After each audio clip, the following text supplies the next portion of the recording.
Thank you very much, Mark. We'll go on now to our next speaker, Mr. Simon Williams, who's going to talk us about kidney cancer. Thanks, Simon.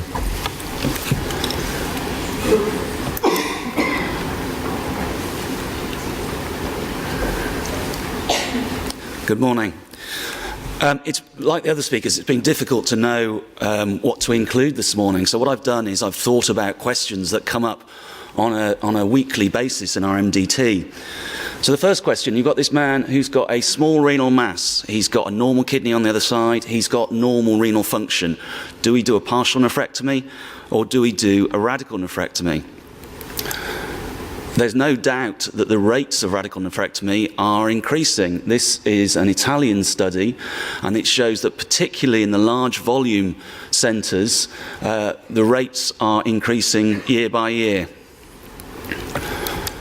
Now, why are we doing them? I mean, are we worried that they're going to get a cancer on the other side? Are we worried they're going to get renal failure? Are we worried that they're going to lose their other kidney in a car accident? No, we're probably doing them because of the risk of cardiovascular disease. This isn't a new paper. This is from 10 years ago. But I think this is probably the major driver. There's a strong correlation between increasing renal impairment and coronary vascular events. But these are not surgical patients. These are patients who've got medical causes of their renal failure. They've got diabetes, they're obese, they've got hypertension.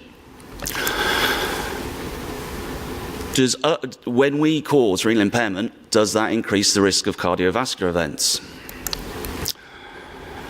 So this paper from European Urology, again, Italian study, large numbers of patients are having, they've studied large numbers of patients, radical or partial nephrectomy. At 10 years, there is an increase in cardiovascular events, 20% in partial nephrectomy, 25% in radical nephrectomy.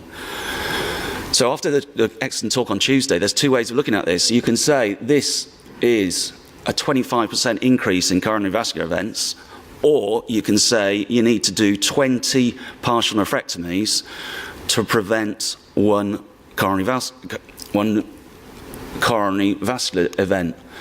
But if I can take you down to the left-hand side of this slide, the majority of this change, it happens within a few months of surgery, and it's probably a selection bias where the fitter patients are having a partial nephrectomy and the less fit ones are having a radical nephrectomy. Other units suggest that there is no difference, that coronary vascular events are common following any sort of renal surgery. But one of the yesterday talk suggested that there's no difference between partial nephrectomy and radical nephrectomy in terms of cardiovascular events.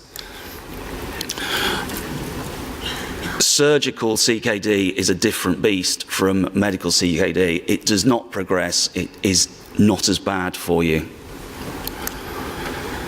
So the next question.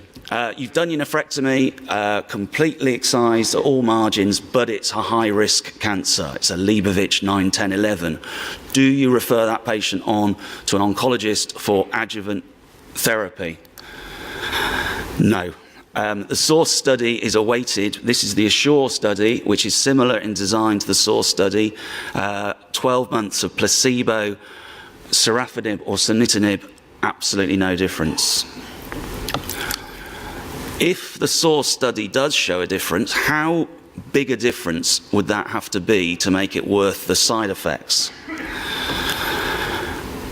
Well, why don't we ask the patients?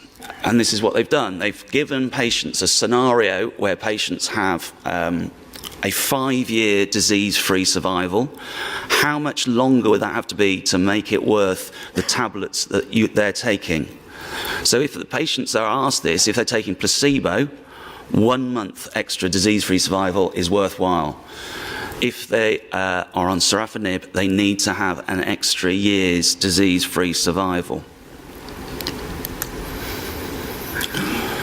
Okay, so going down the line, you've got a recurrence. Should you cut this out, or should you refer it on for oncological treatment?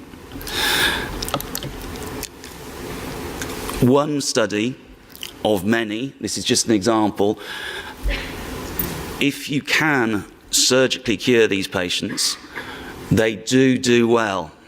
And multiple authors have made the same point, either with metastatic disease or local recurrence. If you can surgically, highly selected patients, but if you can operate on them, they do well. You've got a patient, asymptomatic, small volume metastatic disease in the lung. Should they be put onto a TKI straight away? Not in Spain. 25% of their patients go into a surveillance program, and they do well. So, though it's not randomized data, active surveillance is a concept, it's a growing concept in metastatic kidney cancer. Okay, so now my plug. What does it hold? What does 2015 hold? Nothing if we don't recruit to trials. There's lots and lots of trials going on. There's the STAR study, intermittent therapy in metastatic disease. APREDICT is a marker study. There are surveillance versus ablation trials, trials downstaging cancers in the IVC. POUT continues. And finally, please continue to put your data into the BAUS data set. These are presentations from the BAUS data set and publications. We'll only get these if you continue to recruit to the study, to the database. Thank you.